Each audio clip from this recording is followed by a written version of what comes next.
popping up on my computer because I see no comments. Hello, everyone.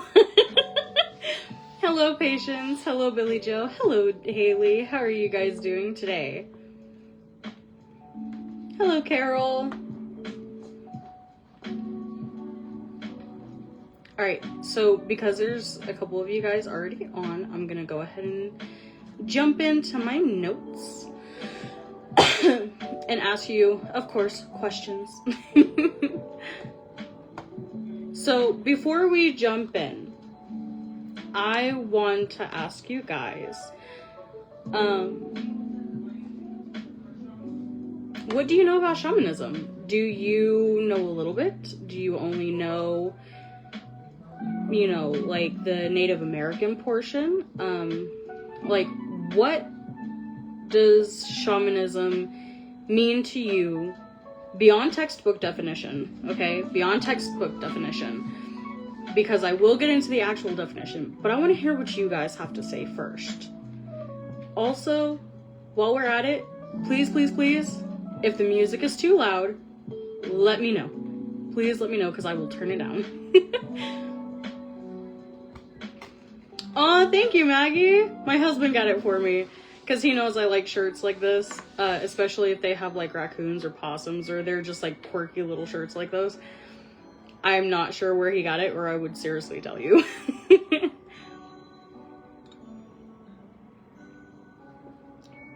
Shamanism is really old magic. Don't think you know. That's okay.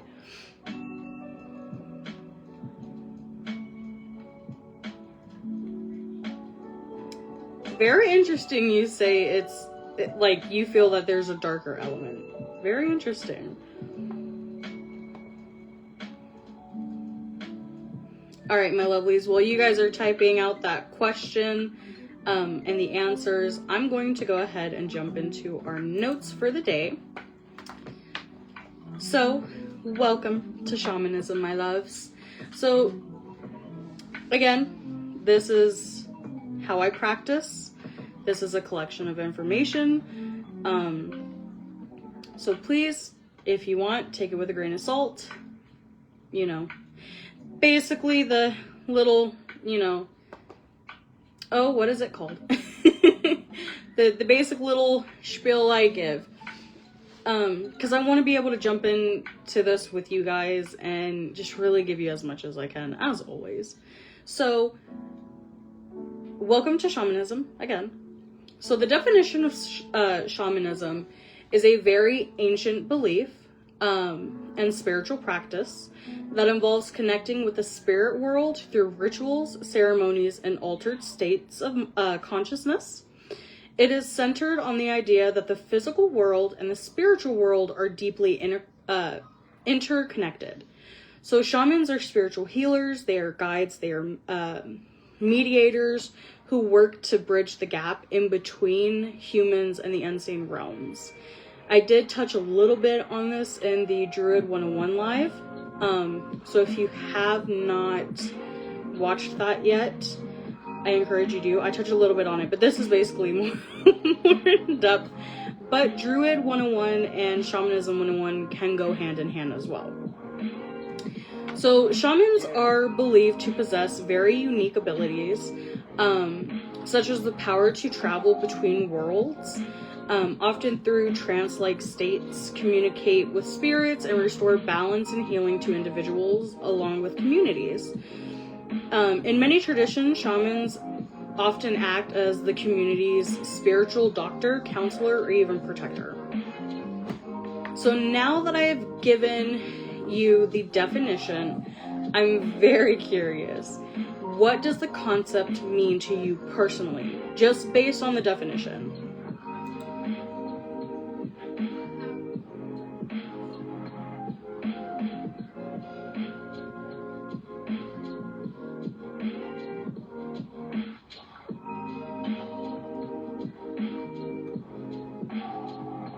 Again, the question, what does this concept mean to you personally?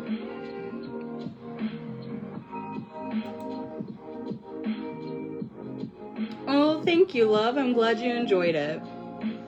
Sacred practitioner.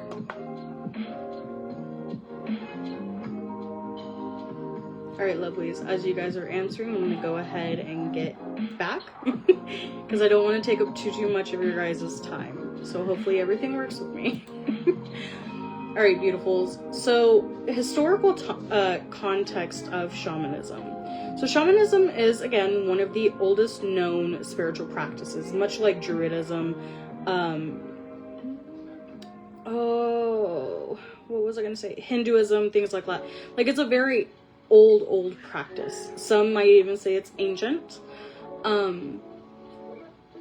But its roots actually extend back over 40,000 years, making it one of humanity's earliest forms of spirituality.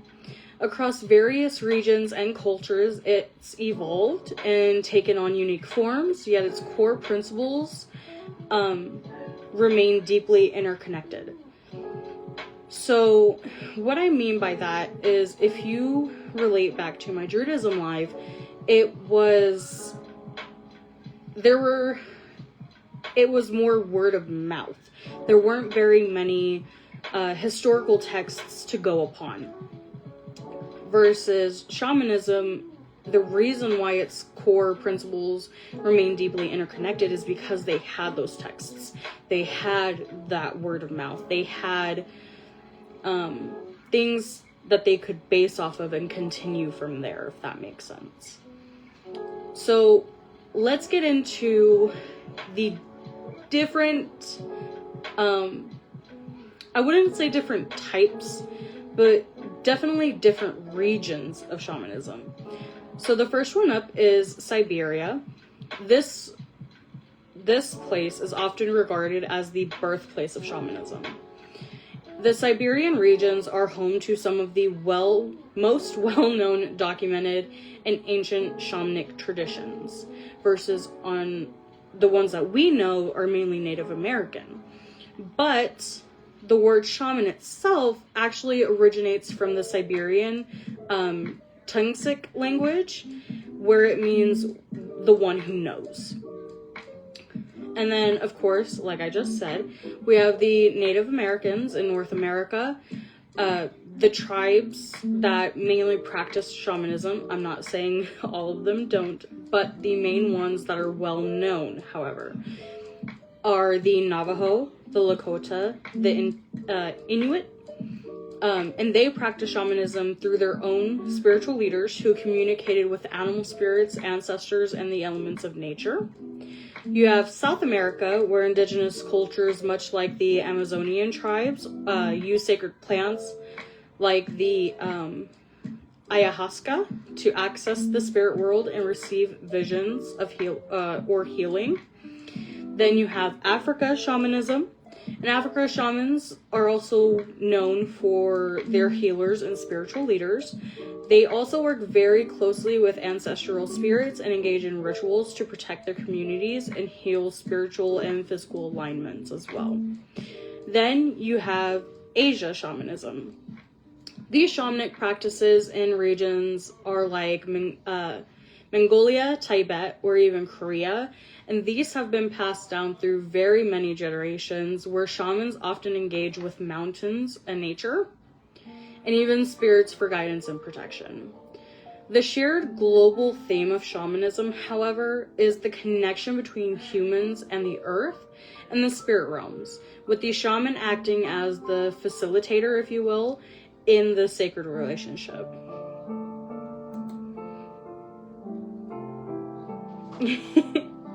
Thank you, loves.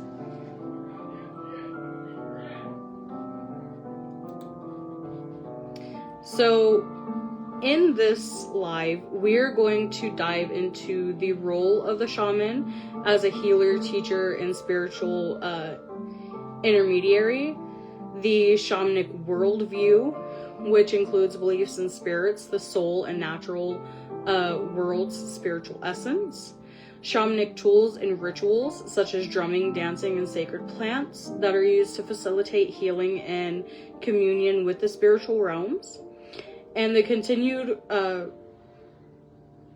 relevance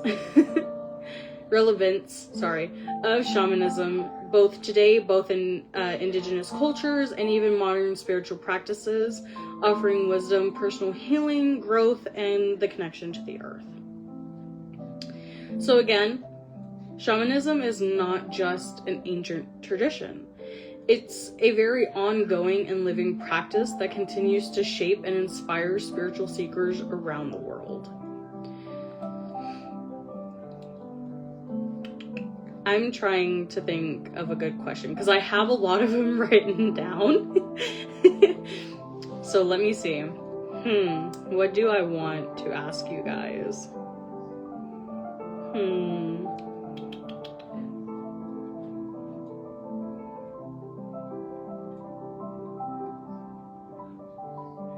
I guess I won't ask you just yet. Keep you guys on your toes.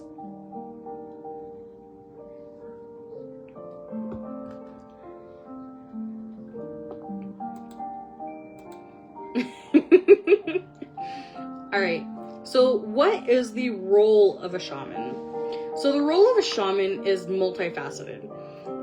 They are deeply embedded in the spiritual, physical, and even the emotional well-being of a community.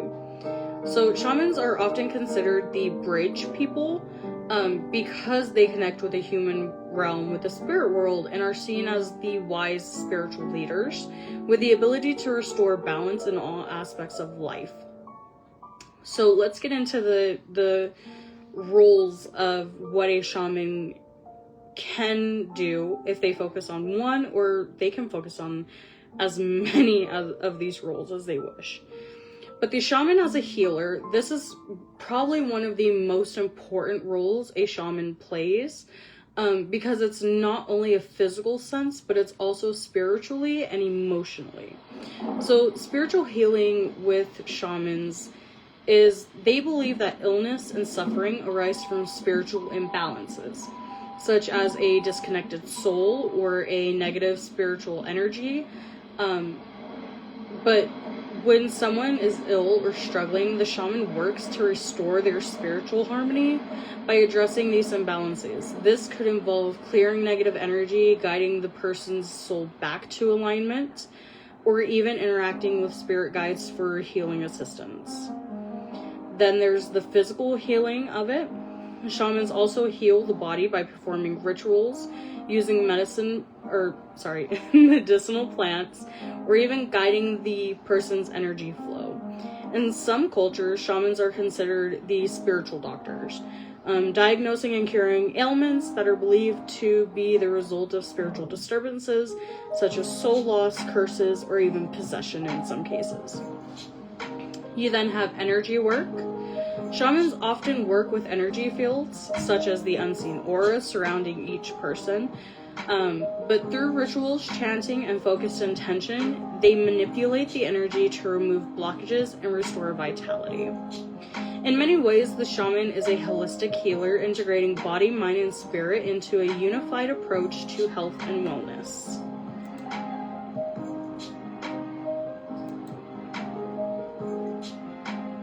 Oh, thank you, love. I am having a wonderful birthday so far. Does anyone have any questions so far?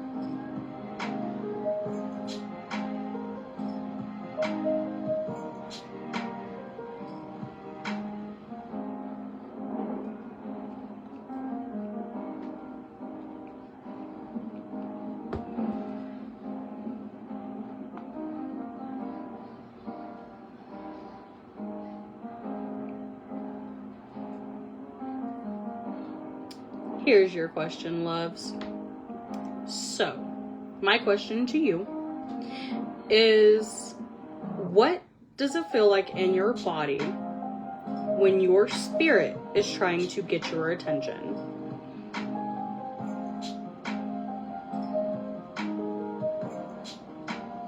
Yes, Christy, there are a lot of modern shamanisms. I am currently learning shamanism. This is just a collection of things that I have learned so far. There are the Navajo tribes, the Lakota tribes, the Inuit tribes that all have shamanisms. In Africa, shamanism is still a very widely known and practiced. In Asia, there are shamans. They're everywhere. They're still very modern. They're still very they still also practice a lot of ancient wisdom as well. So yes, there are modern shamans, sorry.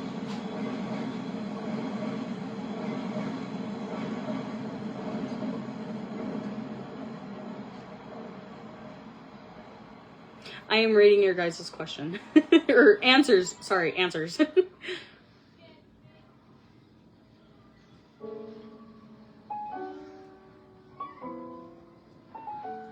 Alright. I like how this is going.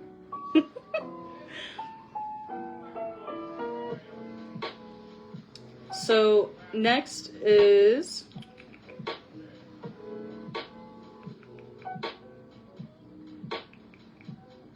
the shamanic journeying. So this is another one of the defining practices of shamanism. This is where the shaman enters a trance-like state and travels to the spirit world to communicate with spirits or ancestors. This journey often requires a very deep spiritual discipline and is used to gather wisdom, heal, or gain insights into the future. There are altered states of consciousness, and then there's navigating the spirit worlds, receiving the guidance, and then healing and soul retrieval as well, which I believe I have a live on that coming up later in the year.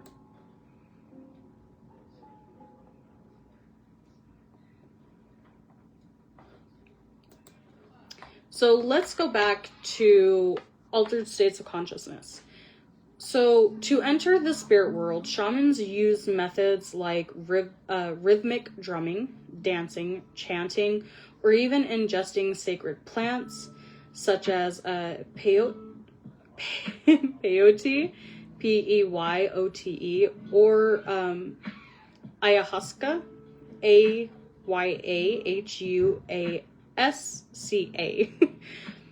These techniques also allow the shaman to shift their consciousness while making it possible to leave their physical bodies and travel into the realm of spirits. Then there is navigating the spirit world. So once they are in the spirit world, the shaman may visit various realms. There is the upper world for guidance from the ancestors. There is the lower world where animal spirits and nature guides reside. Then there is the middle world, which is the realm that we live in, which is affected by spiritual forces as well. During these journeys, when receiving guidance, the shaman may receive messages, visions, or even healing powers from spirits, ancestors, or divine beings, and this wisdom is brought back to help the person or community in need. When healing and soul retrieval, the shamans can also use their journeying skills to retrieve the lost parts of the soul. This is where the practice soul retrieval comes from. And this can happen when, in which someone can be fragmented by trauma, loss, or even illness. And the practice restores the soul's integrity and helps to heal deep emotional wounds.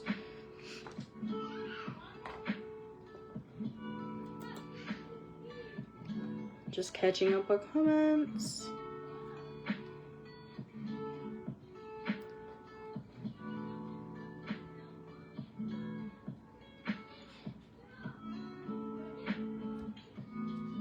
Yes, Ronnie. There are some,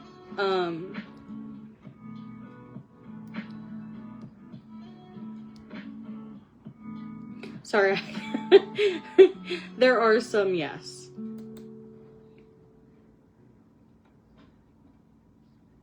So what are the roles of shamans in different cultures?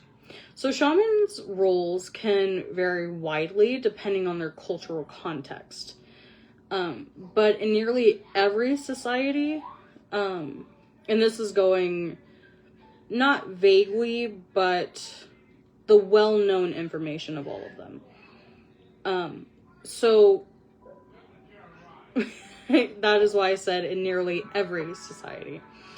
But they hold a position of spiritual authority and community leadership, and they are revered for their ability to connect with the divine and restore balance between the physical and spiritual worlds.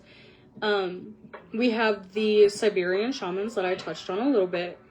In Siberia, these shamans are often seen as mediators between the human and spirit worlds, and they may enter trances to communicate with nature spirits while performing healing rituals, and even guide souls into the afterlife.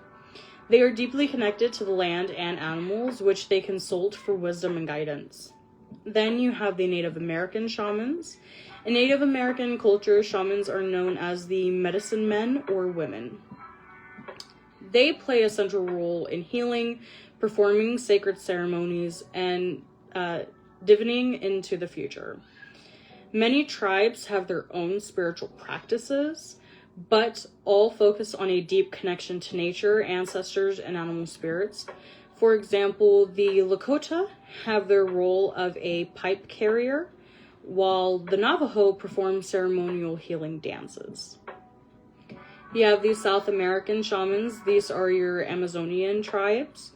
In the Amazon rainforest, shamans are sometimes called curanderos, or healers, and they work with plant medicines to bring about healing. These shamans use the plants as tools to induce visions and receive messages from the spirit world, often for divination or even personal insight. Their role is highly respected, and they are seen as the spiritual guides and protectors of the community. You have your African shamans. In many African cultures, shamans or healers engage in spiritual rituals to protect communities from harm, heal the sick, and maintain balance between the spiritual and physical realms, and they call upon their ancestors and spirit animals to provide wisdom or assistance. Performing these rituals can help guide people through the important life events that they go through. And of course, you have your Asian shamans. This might answer your question just a bit more on it. So, in Mongolia or Tibet, shamans are called the spiritual guides. These can sometimes even be your monks. Often, they meditate between humans, nature spirits, or deities, which shamans perform rituals to bring about prosperity, ensure good harvests, and even heal individuals. They often work in connection with the mountains, forests, which are considered sacred and inhabited by spirits. The other role of shamans, in addition to oh my gosh, I got tongue-tied there, I apologize. In addition to their healing and spiritual guiding roles, shamans also act as ritual leaders and counselors in their communities. So, what I mean by ritual leaders, shamans lead these rituals that mark important life events, such as births, marriages, and deaths, helping individuals and communities connect with the spiritual world during these transitions. They're your spiritual counselors. Shamans provide counsel to individuals who are facing personal struggles, whether they're seeking life direction, emotional healing, or help with finding their purpose. And of course, they are your mediators of justice as well. In some cultures, shamans mediate disputes within the community, providing guidance on how to restore the peace and balance in them. The shaman's role is very essential in maintaining the spiritual health of their community, because shamans, again, are spiritual doctors and the wise guides. They are very important figures in preserving the connection between the human and spiritual worlds.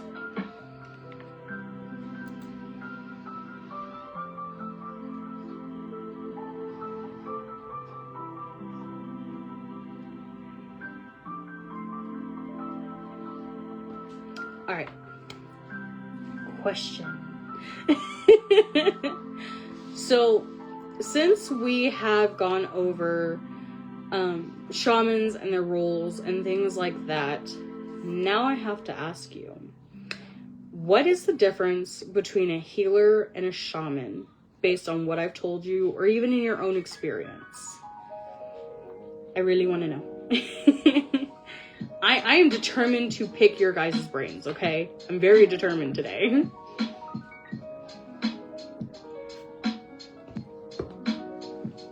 Thank you.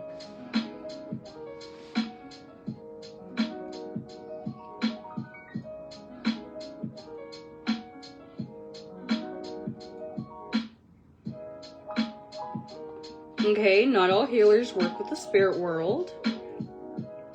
Culture. Okay.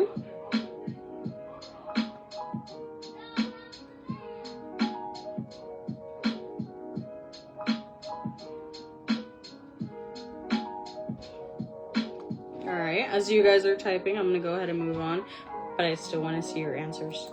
I'm picking your guys' brains. I want to know. Alright, lovelies. So again, the shaman's role is essential in maintaining the spiritual health of their community. Because again, they help guide, they help heal, they help those life events. So they're extremely important in a lot of people's communities and even cultures. I'm gonna jump into the historical origins of shamanism. So again, as we know, shamanism is a very ancient practice with roots spread across the world, with each culture developing its own very unique expressions and traditions. Although the core practices share common themes such as connecting with spirits, healing, and maintaining a balance with nature, the specific rituals, beliefs, and roles of shamans vary greatly. So I want to explore the historical origins of shamanism in the different parts of the world and how it has shaped these practices across those cultures. So again, you have the Siberian roots, which is believed to be the birthplace of shamanism. Shamanism is again believed to have originated in Siberia, which is one of the most ancient spiritual practices in human history. Siberia, with its vast and remote landscapes, was home to many indigenous groups who developed shamanic traditions to connect with the natural world and the spiritual realms. The word shaman, or the term shaman, comes from the Siberian Evenki, Evenki, the language, which is the Tungswik language, where shaman means the one who knows or the one who sees.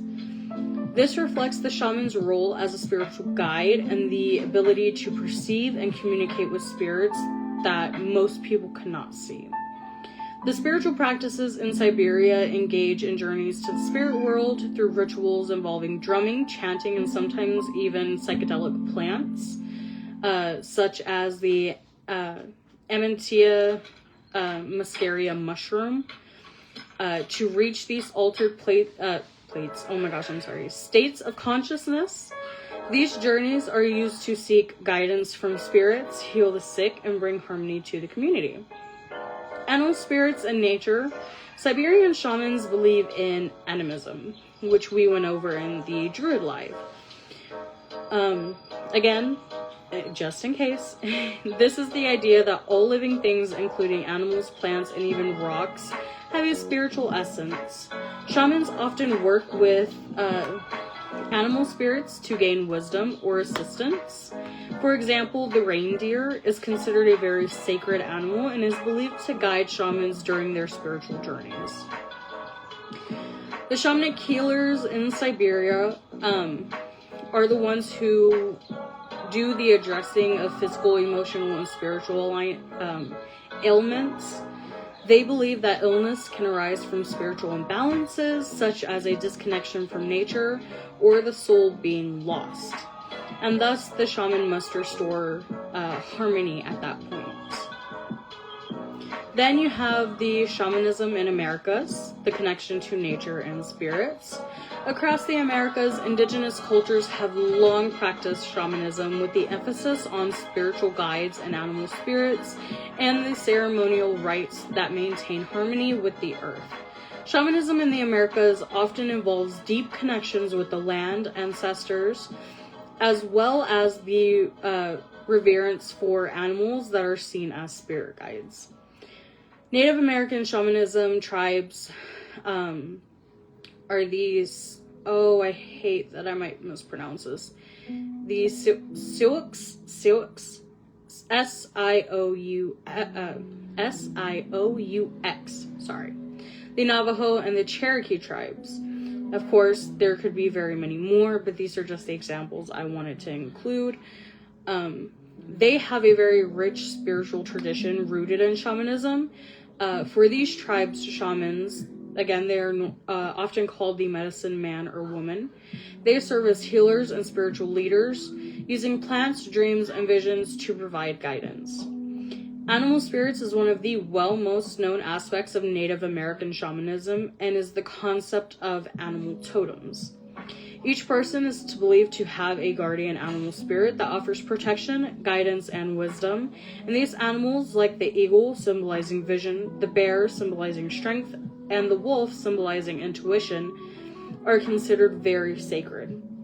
Ceremonial rituals for the Native American shamans perform to mark significant life events such as births, deaths, and coming of age rituals. These ceremonies often include drumming, dancing, and the invocation of spirits. For example, the Vision Quest is a widely known, it's widely known to an extent, much like the name, but depending on the tribe, it can be different, which I won't get into because it's also known as a very sacred ceremony and a very hush-hush ceremony within those tribes, if that makes sense. While it's not hush-hush to them, it's more hush-hush to the people outside of those tribes. I hope that makes sense. But it is a rite of passage where an individual seeks guidance and vision from the spirit world. Then you have your healing and divination. The use of herbal medicine and ritual purification are very common among the Native American shamans, and they use divination methods like reading animal tracks, interpreting dreams, and using sacred pipes, like the peace pipe, to communicate with spirits.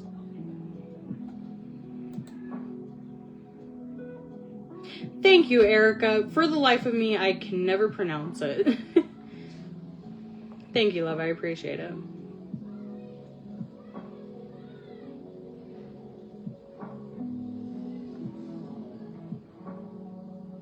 Yes, they are very priority to the tribe.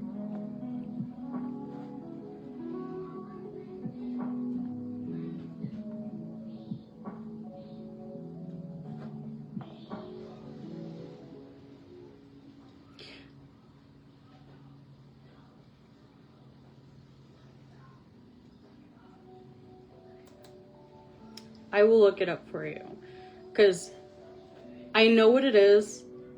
I can describe to you what it is, and I can tell you exactly what it is, but I want to give you the textbook definition, if that makes sense, because I do not want to look like a fool, if that makes sense, because I know sometimes my way of explaining things, and this is why I have so many notes, my way of explaining things can end up confusing people further. So, a peace pipe, if I'm not, yep, okay. So, a peace pipe is a ceremonial pipe used by indigenous people in the Americas in their sacred ceremonies, sorry. These are what the peace pipes look like. Again, they vary from different, very different tribal looks, depending on the tribe as well. So these are what peace pipes look like.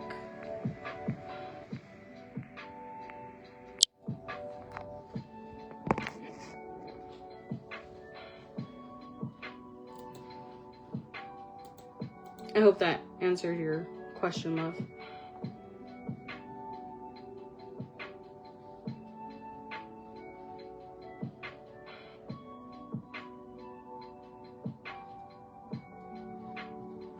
That's very interesting, Erica.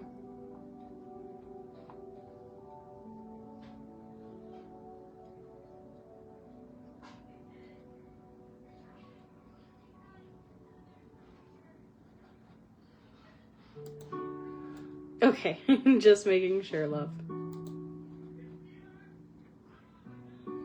Alright, so moving on, we have shamanism in Africa. These are the shamans that are often tied to ancestor worship, divination, and the need to maintain community balance as well. Across the continent, there are numerous indigenous tribes, each with its own specific form of spiritual practice. However, common threads include a very deep reverence for ancestors, belief in nature spirits, and the role of shamans as mediators between the physical and spiritual worlds. There is the Yoruba shamanism, which is based in Nigeria. The Yoruba people are one of the largest ethnic groups in West Africa. They also have a very rich tradition of shamanism, where Orisha, which is the spiritual beings or deities, play a central role in their spiritual practices. Shamans or babalawos perform divination and healing rituals to seek the will of the Orisha and to address the spiritual needs of individuals. There's the Zulu shamans, which is based in South Africa. The Zulu shamans are sangomas, use ancestral spirits to help with healing, protection, and guidance. The sangomas often enter trances to communicate with ancestors and spirits who offer wisdom and advice, and they perform healing rituals such as using herbs, stones, and sacred songs. Then you have the Digo shamanism, which is in East Africa. The Digo people of East Africa engage in rituals to ensure fertility, good harvests, and protections from harmful spirits. And shamans are known as Ngomas and are responsible for conducting healing ceremonies, interpreting dreams, and solving personal and community problems. Oh my gosh, itchy nose. Yes.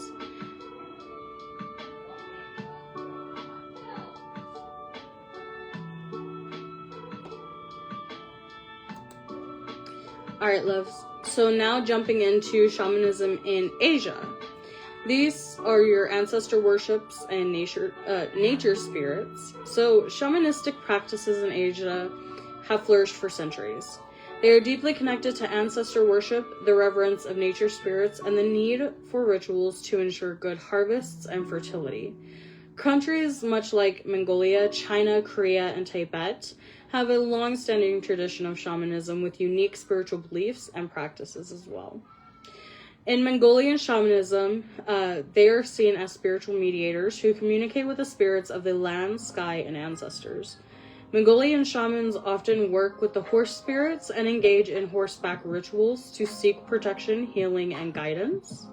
The Tibetan shamanism, called Ihepa, often perform rituals to honor the spirits of nature and the gods who oversee various aspects of life, and their practices are closely related to Buddhism.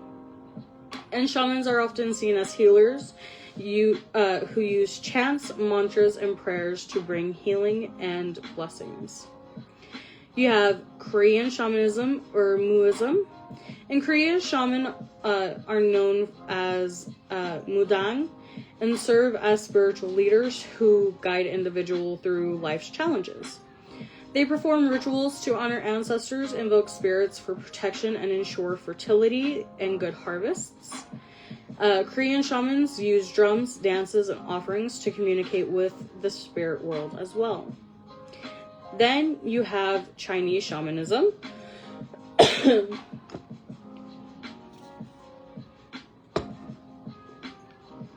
So, in ancient China, shamans, or Wu, were deeply involved in rituals to honor the ancestors, deities, and nature spirits.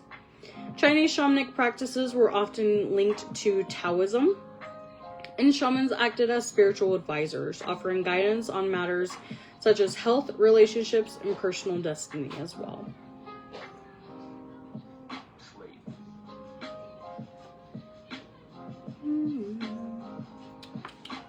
I'm thinking. I guess my question for you guys.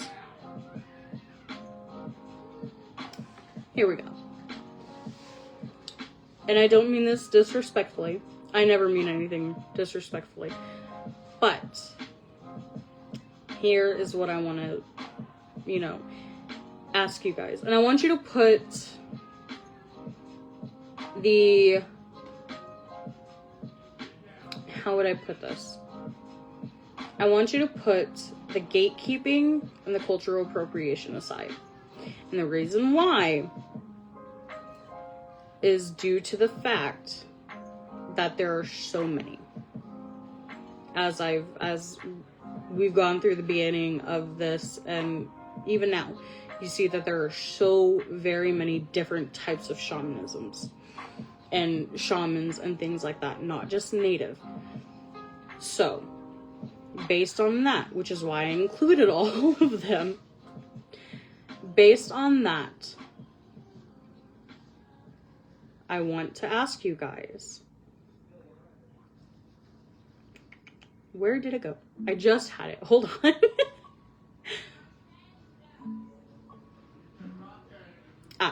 Here we go.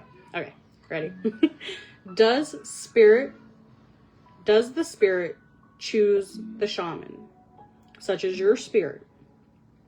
Or can someone choose the path? Does that make sense? Does the spirit choose the shaman, or can someone choose the path? Based on what I've told you, based on everything we've talked about so far, I want to ask you guys that.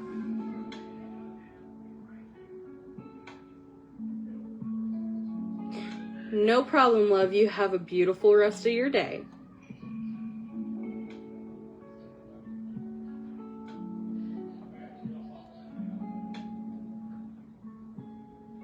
You think it's both? Okay.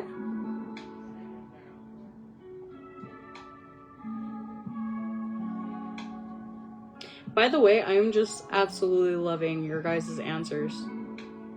I love being able to pick your guys' brains like this.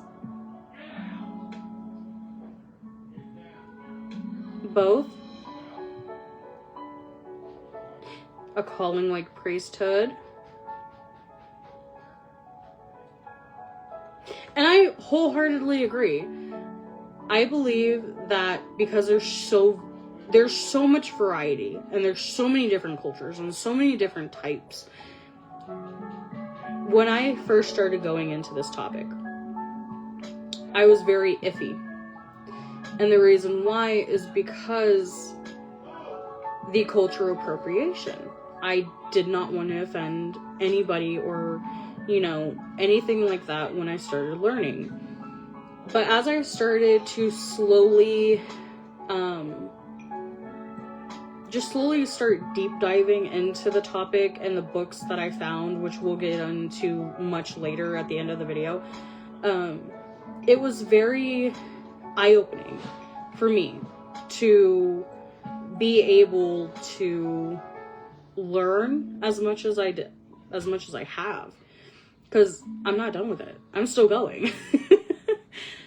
But I seriously wholeheartedly believe that if you open yourself up to being able to learn this type of practice with an open heart and an open mind, that you are able to do so. But I also want to say, just be careful. That way you're not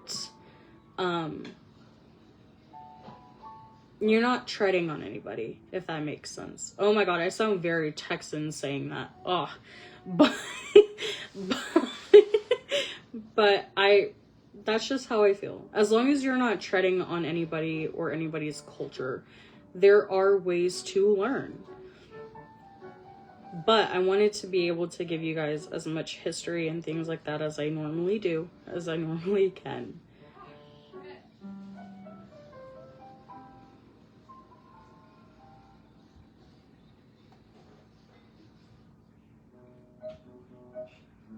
Also, when I said that that's the most Texan thing that I could say is because, well, born and raised, and I see that flag so many times of don't tread on me with the snake, so.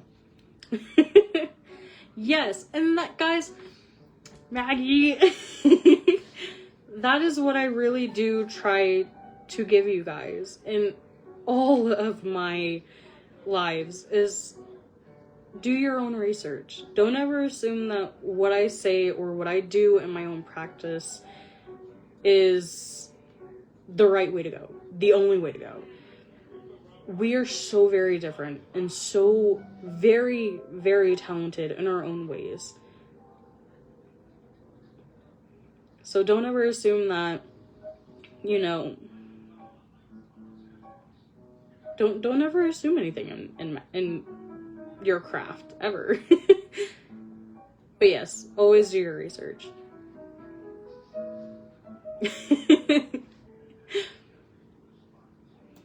Alright, beautifuls. So, going back into it, let's look at shamanism across the cultures, but let's look at it as a shared connection. So, while the specific practices and spiritual beliefs of shamans vary across many different cultures, the role of the shaman as a healer, spiritual guide, and mediator between worlds remains consistent. But now let's look at why it remains consistent. So across Siberia, the Americas, Africa, and Asia, shamans offer, again, that very powerful connection to the natural world, the spirit realm, and even the ancestors, highlighting the shared human need for healing, balance, and understanding the unseen forces that shape our lives.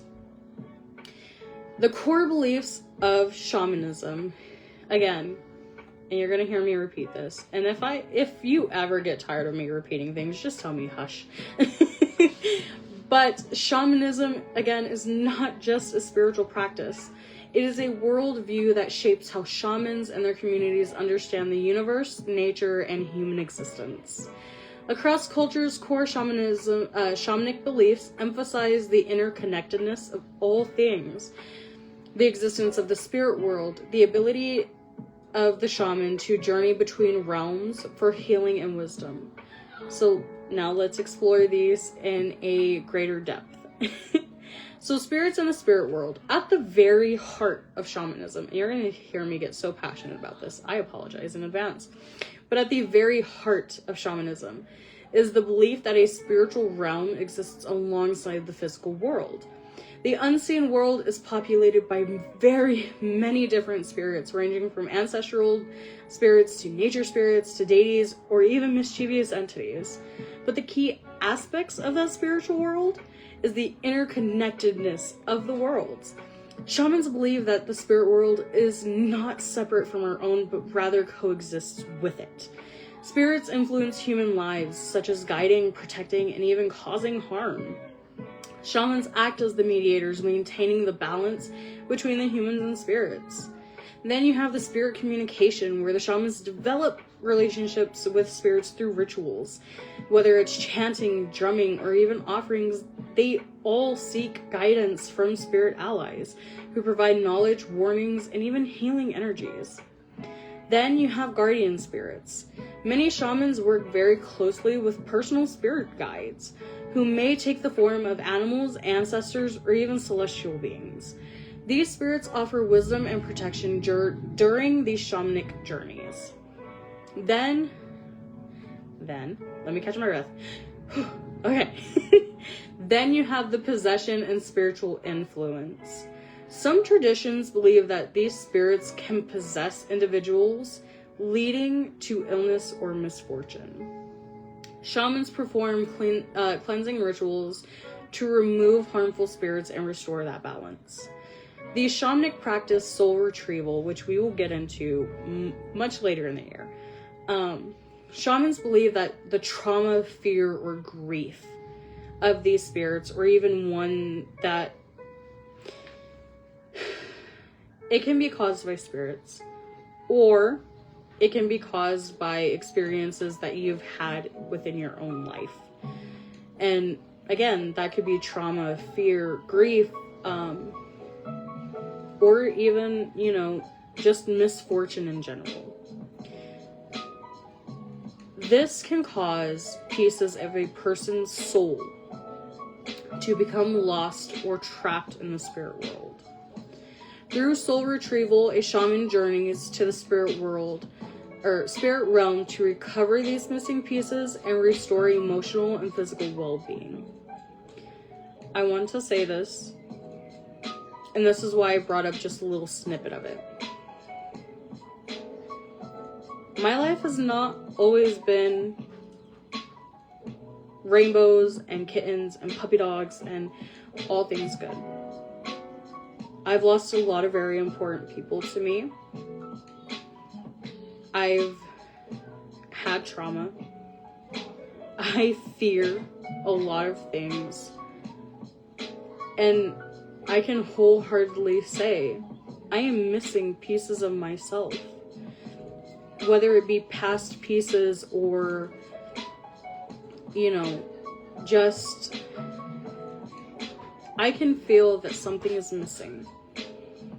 And while I feel whole in the moment, I know that in my subconscious, those pieces are still missing. Those pieces are still out there somewhere. Will I retrieve them? Eventually. When I get more to a healing point, I will, do a soul retrieval, and I will go and gather them one at a time. And the reason why I say that is because it's not just I gathered all my pieces, now I'm done.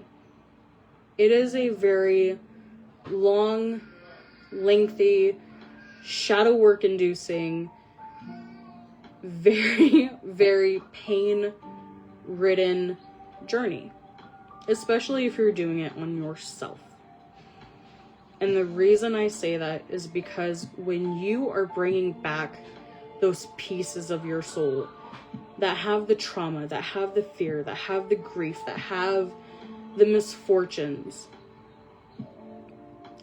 it becomes very emotionally taxing, which is why it is always done one at a time, or sometimes even all at once, depending on how bad it is and if you are going to someone else to do it.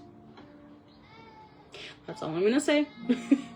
Because I want to be able to deep dive like this with you guys when it comes to that live.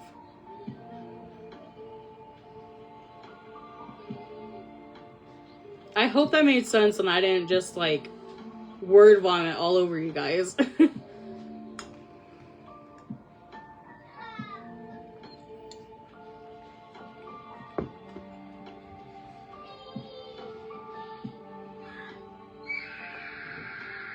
Also, sorry if you hear my little one screaming. He is throwing a fit out there for some reason.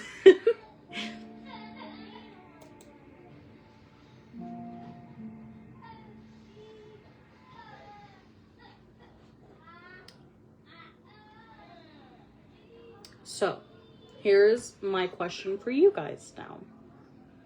Knowing what I've just told you and what we have just gone over, have you ever felt like your body was just a vessel during your spiritual work? Again, have you ever felt like your body was just a vessel during spiritual work?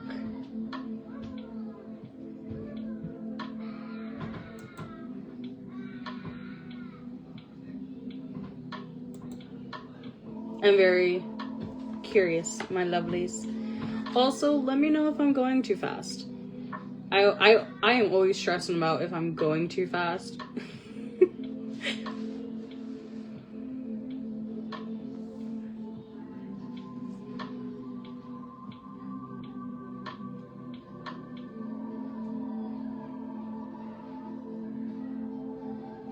As you guys are typing that, because the reason why I go ahead and move on if I don't see a comment after a minute or two is because I don't want a lot of dead air, and I want you guys to be able to continue to learn. So, while you guys are typing in your answers for that question, I'm going to go ahead and jump into our notes again, but please, please, please continue to answer that question because I'm very curious.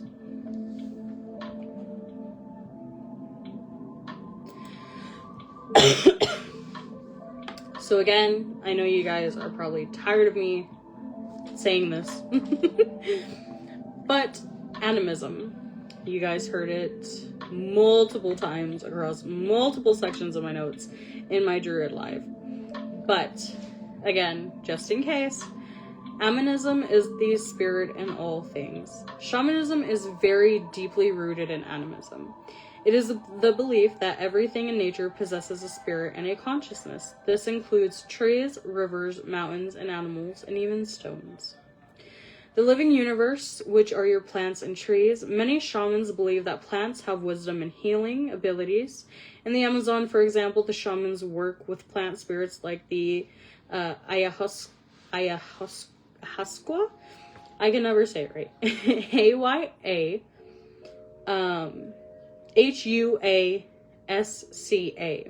to gain visions and healing knowledge. The animal spirits. Animals are seen as spiritual teachers with messages for humans. Oh, I lost my spot. Messages for humans. A shaman may call upon the spirit of a bear for strength, a snake for transformation, or an owl for wisdom. You have the sacred waters. Rivers and lakes and oceans are believed to hold a lot of cleansing energy and may be home to water spirits that influence emotions and well-being. And you have your elemental forces. Shamans honor the spirits of fire, air, water, and earth, recognizing that these elements are alive and hold power. Shamanic practice often has spirit offerings. To maintain harmony with nature, shamans make offerings such as tobacco, corn, or flowers to the spirits of the land. This is done to show respect, ask for blessings, or to seek permission before using natural resources. You have the 4 worlds and realms of existence. I touched a little bit on it earlier, but now we're going to go ahead and deep dive into it. So many shamanic traditions believe that there is a multi-layered universe. These are often divided into the 4 interconnected realms. You have the upper world, which is the realm of ancestors and spiritual beings, a heavenly or divine realm where spirits, ancestors, gods, and enlightened beings reside. A place of wisdom, prophecy, and guidance where shamans travel to seek higher knowledge, and is often depicted as a bright, ethereal place with golden light, floating cities, or even a cosmic landscape. Birds and celestial animals are often spirit allies in this realm. You have the lower world, which is the realm of nature spirits and animal guides. It's a very deep, mysterious realm connected to the earth, forests, caves, and rivers. This is home to animal spirits, plant spirits, and powerful guardians who guide shamans. Often accessed through a trance, dreams, or caves, it is a place of ancient wisdom, healing, and shadow work, where shamans face their fears and transform. You have the middle world, which is the physical realm. It's our everyday world, where humans and spirits interact. Shamans perceive these hidden energies within the world, such as auras, omens, and even energetic imprints. And some spirits get trapped in this world, requiring a shaman to help them move on. And then you have the last world, which is the spirit world. It is the unseen beyond time and space. This is the most mysterious realm as it is beyond human comprehension. Some shamans believe it is where the soul originates before birth and return after death. It is often described as a limitless void or even a plane of divine oneness. What I mean by oneness as divine singularity, if you will. The world travel, oh my gosh, the shamanic practice world travel, this is where the shaman is to journey between these worlds, and they often use drumming, chanting, plant medicine, and even ecstatic dances. Each world holds different lessons and spirits to communicate with.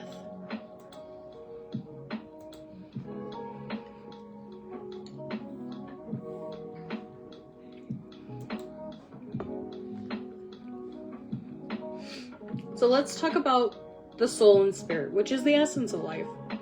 Shamans believe that the soul is a powerful force and is separate from the physical body, capable of traveling between realms. And the soul concepts in shamanism is multiple souls.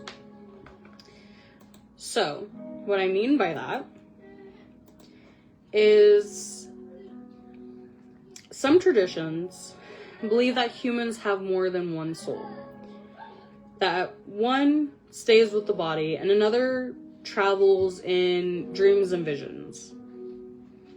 You have soul loss, which is what we were talking about.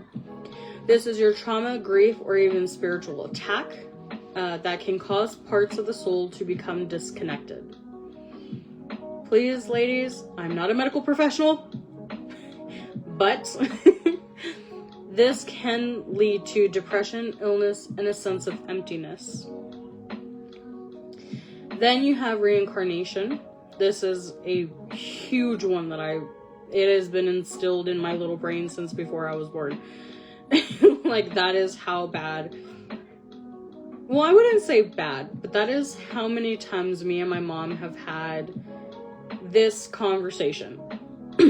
Like, my mom has always been a huge believer of reincarnation, and it's just been something that I've always grown up with, and it's a belief that I hold true and dear to myself. But it is where some shamanic cultures believe that the soul returns in new lifetimes, carrying lessons and unfinished business. Then you have shamanic healing, which is the soul retrieval. Again, just a small snippet. I'm not gonna go too deep into it, but it is the most important shamanic healing techniques known. This is where shamans journey into the spirit world to find lost soul fragments and restore them to the individual, helping them regain energy, joy, and their personal power that they may have lost during the time that they lost that part of themselves. The final thoughts of the shamanic worldview. Shamans and shamanism is a profound way of seeing the universe where everything is alive, interconnected, and spiritual. Whether through spirit communication, nature reverence, or soul healing, shamans act as bridges between these worlds, helping to restore harmony in both individuals and the cosmos. So, tools and instruments used in shamanism. Shamans use various tools and sacred objects to facilitate their spiritual workings, to enter altered states of consciousness, and communicate with the spirit world. These instruments are not just physical objects, they are imbued with spiritual energy, and are often passed down through generations or consecrated in ceremonies. As I've been saying, the drums are the heartbeat of shamanism.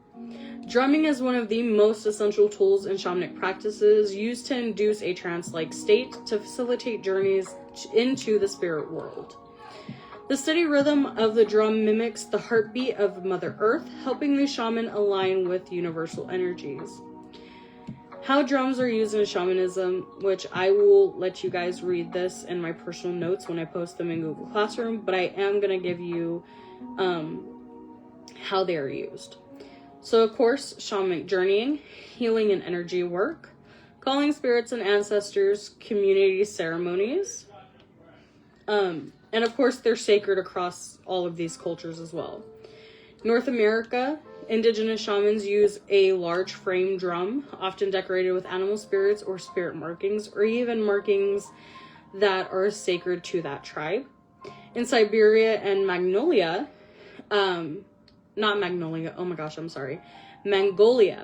shamans use horsehide drums to mimic the sound of galloping hooves, aiding in spiritual travel. The Amazon rainforest, some shamans use water drums, which produce deep, resonant tones. In shamanic practice, try listening to a shamanic drum track. I'm not saying this is your homework. I hate saying that, but try listening to a shamanic drum track. Or even if you have one, try playing a drum in a steady, repetitive rhythm to enter a light trance. And really get into it, guys. Like, really get into it. Or even try meditating with it if you're listening to it. It has changed the way that I do meditations. I used to do meditations on the, what are they called? I want to say they're like these frequencies. And I used to do like a root chakra frequency, a sacral chakra frequency, and things like that. And then I found the shamanic drum tracks. And it has absolutely changed the way that I meditate. I feel myself more focused, more in tune with my body than I ever felt with the frequencies that I used to listen to. So again, it's not homework, so don't take it like that. But try listening to them. And let me know if it helps. Let me know if it changed your way of meditating like it did mine.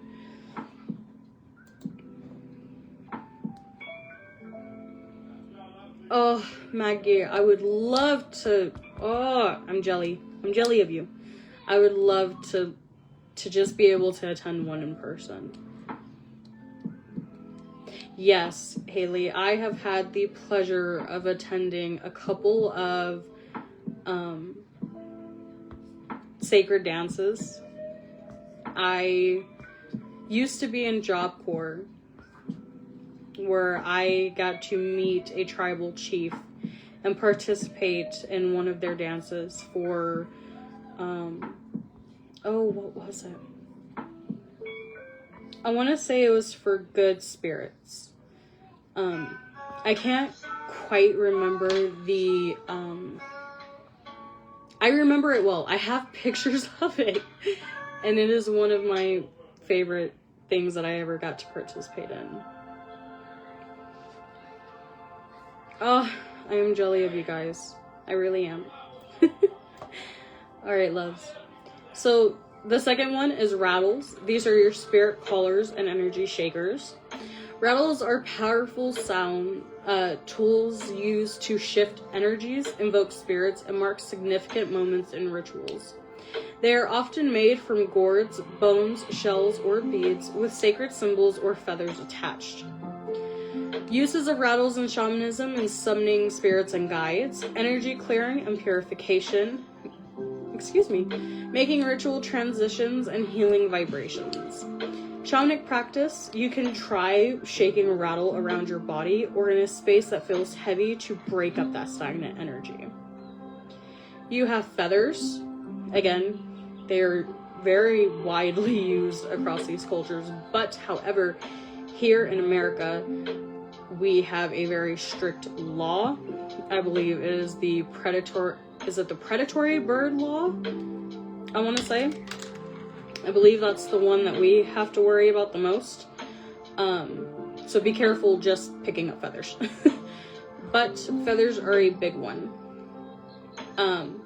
Feathers are the messengers of wind, and spirit. Feathers hold a deep spiritual significance, symbolizing air, ascension, and divine communication.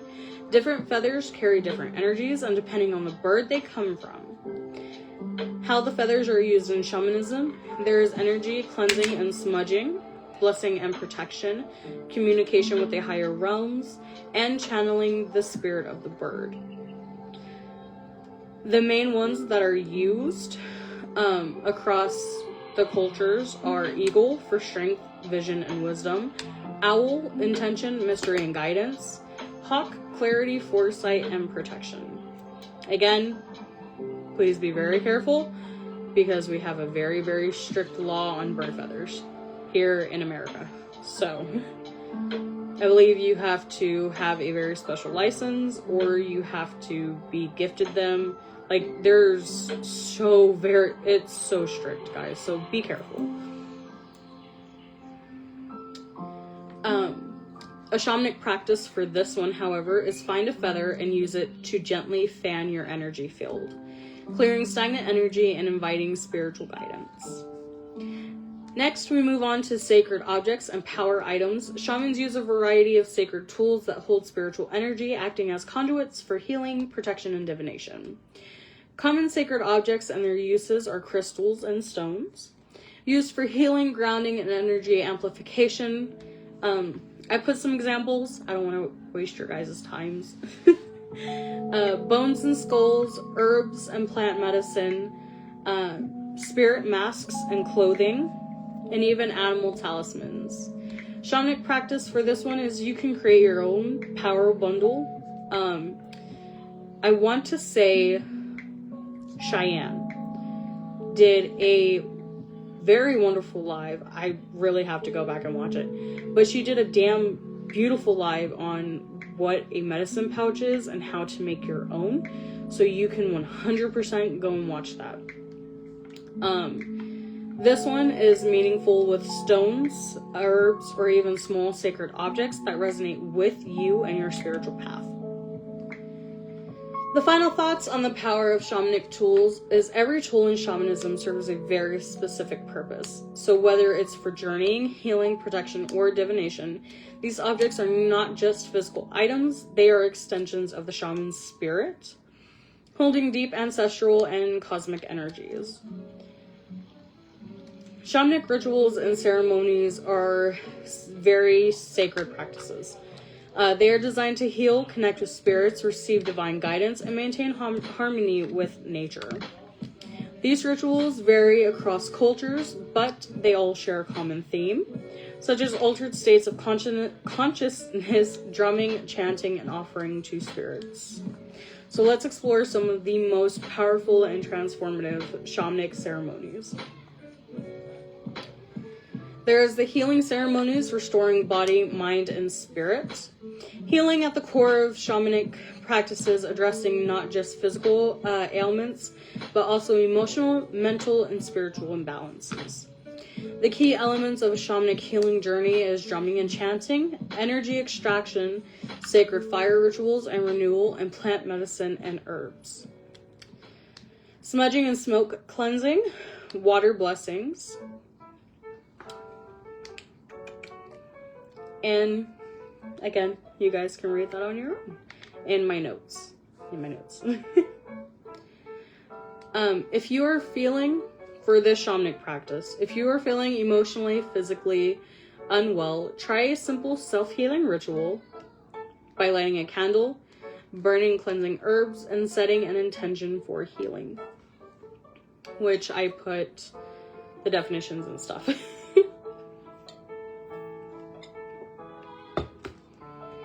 Alright, my lovelies. So, because I do not want this one to end up like my Druid live, I'm going to stop here. I am going to space this one out because of how long my notes are. I have 46 pages of notes. And I really want to take my time with this one. And the reason why is because this is one of my most favorite things to talk about and to teach about. So, since we are already at, oh, let's see. Let's see. If it'll tell me. I think we're close to an hour and a half, if I'm not mistaken. Which is already very, very long. But I will go ahead and schedule a couple more lives, which I will very, very much... Oh, see, an hour and 15. Which is already long enough, because I know you guys... I know you guys want to learn more. But I do not want to make this a 4 or 5 hour long live and you guys just listening. So I really want you guys to be able to absorb as much information as you can, but in segments. So, I love you guys. I hope you guys have a wonderful day. I will go ahead and get those events scheduled. I will finish this in the month of June. But I'm gonna hop off. I hope you guys have a wonderful, wonderful Sunday evening. And let me know what you guys think so far. I hope you guys enjoyed this information as much as I've given it to you guys. Blessed be, ladies.